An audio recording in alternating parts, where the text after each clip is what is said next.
El día de hoy vamos a trabajar con funciones exponenciales, ¿de acuerdo? La idea es que nos ayudan a trabajar este tipo de funciones, todo lo que tiene que ver con poblaciones y crecimientos, ¿de acuerdo? Y eso tiene que verse con mucho cuidado. Una función exponencial, f de x, consta de una base y elevada a una potencia. Esa es una función exponencial pura con a mayor que 0, ¿de acuerdo? Eso también debe de ser, hacerse mucho hincapié. Y en este caso, lo que está variando es la potencia, ¿de acuerdo? El exponente al cual se eleva esta función. El dominio de este tipo de funciones, su dominio de f, eso es todos los reales, no tiene problemas. Su contradominio, ¿de acuerdo? Su contradominio o rango, vamos a llamarlo así, contradominio de f, es un subconjunto de los reales que va de 0 a infinito, ¿de acuerdo? Sin tocar el 0. De hecho, estas funciones nunca van en 0. Y dependiendo de la forma de A, si A es mayor que 1, bueno, esto es muy, lo ponemos así como que muy en asterisco, porque por ahí hay un caso donde esto no se cumple. Si es mayor que 0, perdón, si es mayor que 1, entonces este tipo de funciones exponenciales tienden a tomar esta forma, ¿de acuerdo? ¿Sale? Y aquí este punto de intersección con el eje vertical, ¿de acuerdo? Tiene un valor para todos igual cuando tienen esta estructura, que tiene que ver con que en este punto x es igual a 0 y por lo tanto la función evaluada en 0 sería a a la 0 y todo número elevado a la 0 vale 1. Por lo tanto, este punto, cuando tenemos la forma pura, es 0,1, ¿de acuerdo? Y de ahí eso significa que después de este punto todos los valores son mayores que 1 y antes de este punto todos son menores que 1 y por la parte inferior nunca tocan al 0, ¿de acuerdo? Ahí vamos a decir que la función tiene una asíntota en 0. Por otra parte, en el caso de que A sea menor que 1, pero obviamente por las condiciones que dijimos al principio, tiene que ser mayor que 0, tienen esta estructura, ¿de acuerdo? El punto donde cortan al eje de las X, perdón, al eje vertical cuando X es igual a 0, pues tenemos la misma función evaluada con la misma estructura y como todo número elevado a la 0 sale que sea mayor que 0, vale 1, entonces sigue cortando en el mismo punto, pero ahora la función va como que en forma reflejada. En este caso lo que tenemos es que la función es creciente y aquí la función es decreciente. ¿De acuerdo? Ok, problemas hasta aquí, ¿dudas? No, profe. Ok, perfecto. Bueno, si no hay problemas con esto, se hacen algunas extensiones de esta estructura. Podríamos extender el concepto de f de x igual a, a b por a la x con o a la rx y tiene mucho que ver la forma de esta estructura en cómo se comporta la función en general. Para eso vamos a borrar para poder dibujar de nuevo. ¿De acuerdo? Si tenemos f de x como función exponencial igual a b por a la rx, entonces Ahora vamos a depender no solamente de A, sino también de esta R. Y dependiendo de B, B lo único que va a afectar es dónde se corta al eje vertical, ¿de acuerdo? Y ahora se va a cortar en el punto 0, B, porque lo que sucede es que al sustituir f de 0, que sería b por a la r por 0, r por 0 sigue siendo 0, todo número elevado a la 0 vale 1, entonces sería 1 por b y esto nos daría b. Ese tipo de estructura siempre pasa por b. Y ahora dependemos de r. Si r es positiva, entonces la estructura va a tener esta forma. Si r es negativa, ¿de acuerdo? Porque aquí r puede ser negativa, entonces va a tener esta forma, ¿de acuerdo? Y eso tiene que ver con leyes de los exponentes. Como es negativo, entonces esta estructura se pasa a 1 sobre a, ¿de acuerdo? Obviamente con a mayor que 1, ¿sale? Esto se cumple con a mayor que 1 para ambos casos, con r mayor que 0 y r menor que 0, ¿sale?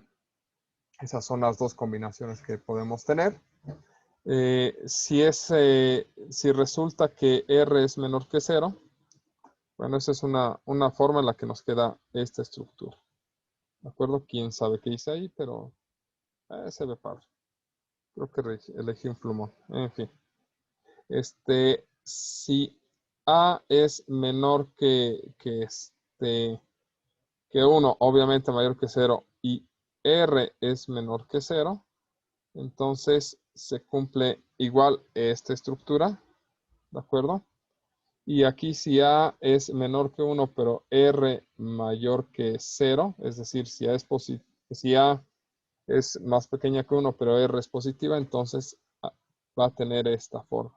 Entonces hay que estar muy atentos de cuáles son las estructuras en las cuales estamos teniendo nuestra función exponencial. Hay que considerar que A puede ser cualquier número. El más común de esos valores es el número de Euler, ¿de acuerdo?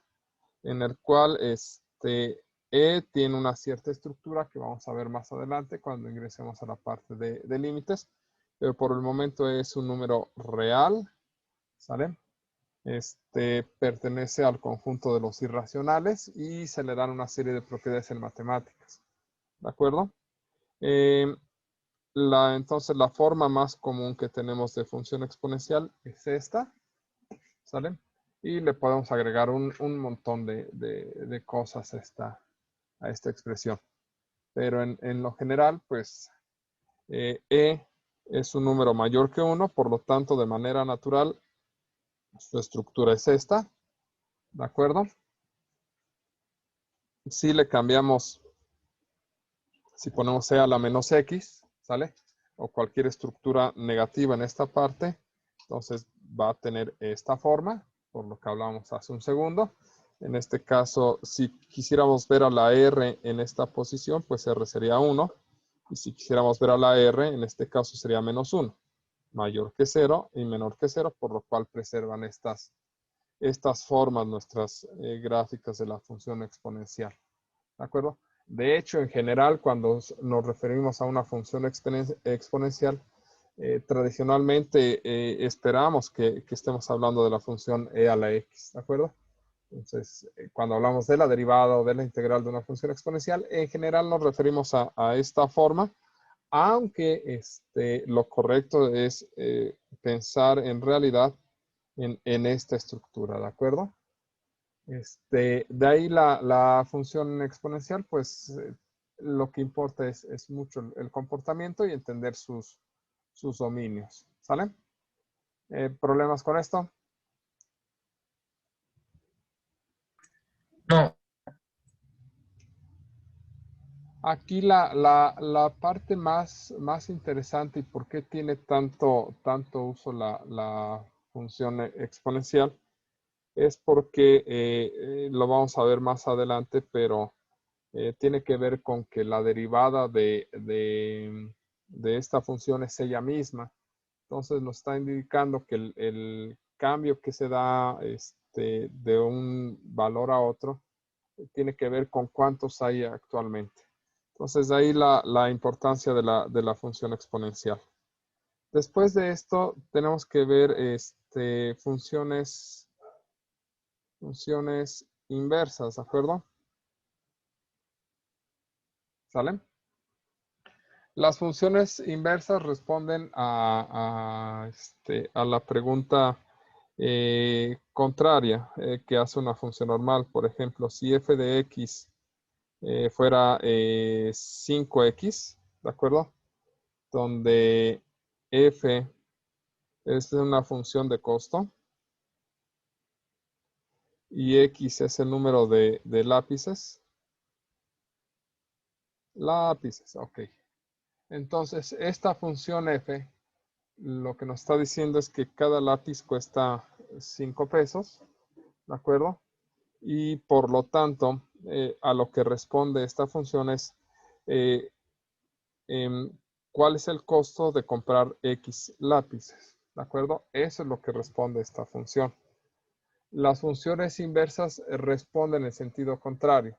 Aquí es cuántos X, perdón, eh, por cuál es el costo de comprar X lápices, ¿de acuerdo? ¿Sale? Entonces, la pregunta lleva este sentido en cuanto a la función. Las funciones inversas responden la pregunta en sentido contrario, ¿de acuerdo? Aquí este es el costo, esto es dinero. Entonces, la función inversa nos debe de responder en sentido contrario, es decir, lo que tengo es el costo y lo que voy a conocer ahora es la cantidad de lápices. ¿Sale? Esa es la idea de las funciones inversas, que puedan trabajar en sentido contrario. ¿De acuerdo?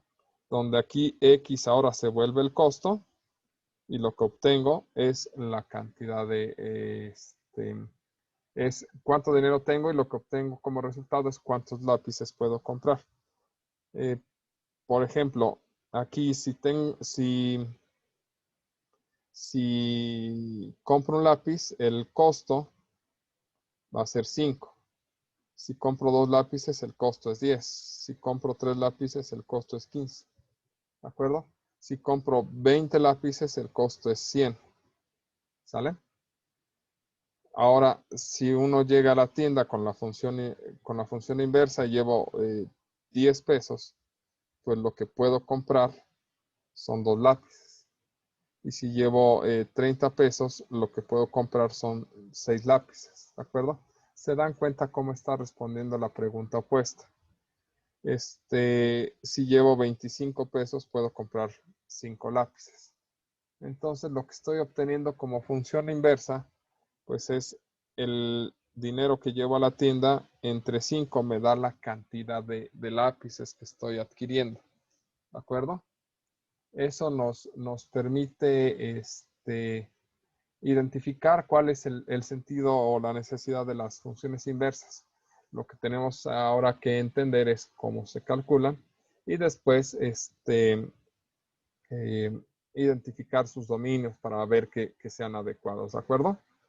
En general, no todas las funciones pueden tener función inversa o una función inversa completa. Pero bueno, primero vamos a calcularlo y después hacemos esas observaciones. En general, si nosotros tenemos una función f de x igual a alguna expresión aquí, ¿de acuerdo? ¿Vale? Lo que vamos a hacer como primer paso es transformar esto en y, ¿de acuerdo? Entonces vamos a transformar y igual a esta expresión, ¿sale? Y como segundo paso lo que vamos a buscar es despejar x de aquí, ¿de acuerdo? Esta expresión tiene nuestra variable x. Lo correcto debería decir es que lo que vamos a despejar es despejar la variable independiente. ¿Sale? Después, como tercer paso, después de despejar la variable independiente, vamos a cambiar los nombres, ¿de acuerdo? A y lo voy a llamar ahora como la variable independiente.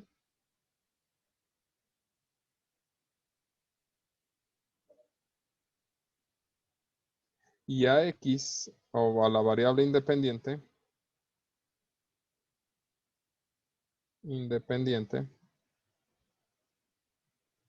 la vamos a llamar f a la menos 1, o la función inversa de x, o de la variable independiente, que sería lo correcto. Entonces son básicamente esos tres pasos, y después analizamos si es correcta o no nuestra función inversa y bajo qué dominios, ¿de acuerdo? Ok, vamos a hacer algunos ejemplos de función inversa, ¿de acuerdo? Empecemos con algo muy sencillo. Digamos que tenemos una función lineal, digamos algo así como 3x más 15. Entonces, nuestro primer paso es paso 1. Llamamos a esta cosa y igual a 3x más 15.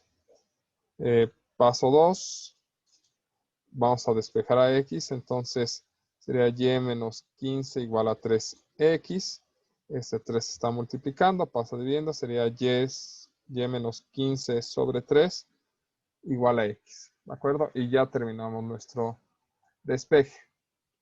Por lo cual, el tercer paso es a esto, como mi variable independiente es x, pues lo voy a llamar x. Y a esto lo voy a llamar f a la menos 1 de x.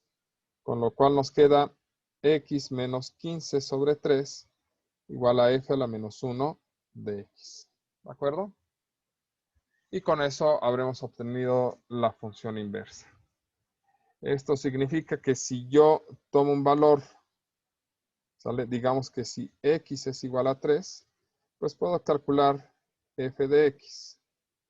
F de 3 sería 3 por 3 más 15 y esto sería 9 más 9, 24. ¿De acuerdo?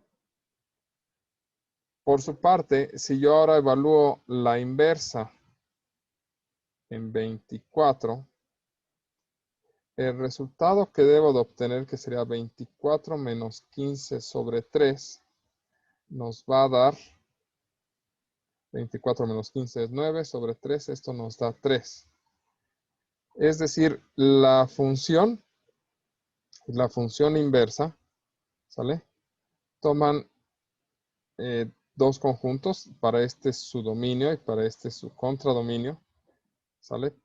F y F, y aquí se vuelve el dominio de la inversa y el contradominio de la inversa, ¿de acuerdo? Entonces, si aquí vive el 3, ¿sale? Bajo la función F está asignado con el 24. Y bajo la función inversa, lo que hace es señalar en el sentido contrario. ¿De acuerdo? Al 24 lo relaciona con el 3. ¿Sale? Esa es la idea de las funciones inversas. Una cosa muy, muy interesante de las funciones es que inversas es que f compuesta con f a la menos 1, ¿sale? De x, nos da x. ¿De acuerdo? ¿Eso qué significa? Significa que si a la función lo evalúo en f a la menos 1 de x, nos va a dar x. Un x de acá, por cierto. ¿Sale? Y en el sentido contrario también funciona. F a la menos 1 compuesta con f de x. Esto es la inversa evaluada en el resultado de f de x. Nos va a dar un x. Pero este x es de acá. ¿De acuerdo? Esto es lo que acabamos de hacer aquí. Iniciamos con el 3. ¿Sale? Y lo evaluamos en la función. Nos da 24. Y ese resultado lo evaluamos en la inversa y nos da 3. En el sentido contrario, en el de acá, iniciaríamos con el 24, lo evaluaremos en la inversa, nos daría 3 y ese 3 lo evaluaremos en la función que nos devolvería el 24. ¿De acuerdo? Esta es la idea con las funciones inversas. También las funciones inversas nos ayudan a despejar, ¿de acuerdo? En algunas ocasiones. Por eso la necesidad de estudiar funciones inversas con logaritmos, ¿sale? Por ejemplo, si f de x es la función exponencial tradicional, la función inversa, ¿de acuerdo? Se define como el logaritmo natural de x, ¿de acuerdo? Y esto hace que si a f inversa lo compongo con f de x, o lo que decimos es que a la expresión le sacamos logaritmo, se cancela la exponencial. ¿Esto qué significa? Significa f a la menos 1 de e a la x, o lo que estamos tratando de decir es que tenemos logaritmo natural de e a la x y por lo tanto esto nos da x. ¿De acuerdo? Por eso el logaritmo natural nos ayuda a despejar la exponencial, porque nos da, es la función inversa de la exponencial. Y también funciona en sentido contrario, ¿de acuerdo? Cuando nosotros tenemos f compuesta con f a la menos 1 de x, esto lo que estamos haciendo es f evaluado en f a la menos 1 de x, que f a la menos 1 es f logaritmo natural de x, y esto es e elevado a la logaritmo natural de x, que el resultado de esto es x, ¿de acuerdo? Solamente que este x vive en el dominio de la función original y este x vive en el dominio de la inversa. ¿Sale? Es nada más una observación quisquillosa, porque al final el cálculo que estamos trabajando está en los reales. Entonces esto al final es un numerito y esto al final es un numerito. ¿De acuerdo? De ahí la importancia de trabajar con funciones inversas, porque nos ayudan a cancelar o a despejar elementos que están dentro de otros. Por ejemplo, esto sucedió con la exponencial, pero sucede con funciones trigonométricas también, y ahí también es muy útil. Por ejemplo, tengamos f de x igual al seno de x, ¿de acuerdo? La función inversa del seno se llama arcoseno, ¿de acuerdo? Entonces, si yo quiero despejar la x del seno, ¿sale? Es decir, tengo f de x igual al seno de x. Lo que tengo que hacerle es aplicarle su función inversa, ¿de acuerdo? Que esto es otra forma de decir que estoy componiendo f a la menos 1 con f de x. ¿Y qué significa? Significa evaluar en la función inversa en el seno. Entonces, arcoseno del seno de x, esto es x. ¿Sale? De ahí todas esas cosas extrañas cuando dicen, pues calcula el ángulo. El seno del ángulo es igual les digo, no sé, 3, por dar un número, ¿de acuerdo?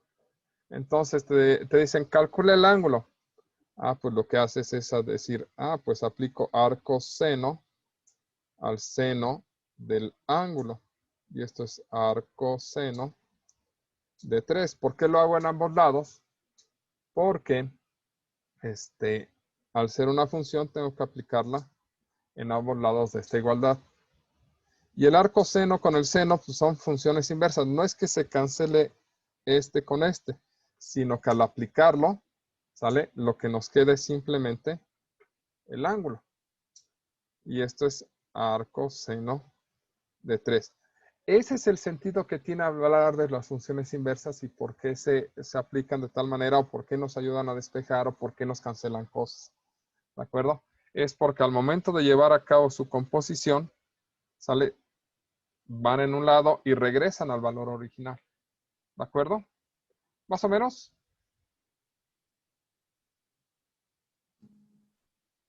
Bueno, voy a suponer que dijeron que sí. ¿De acuerdo? Ok. Pues vamos a dejar aquí un poquito lo de la función inversa y después vamos a hacer más ejemplos.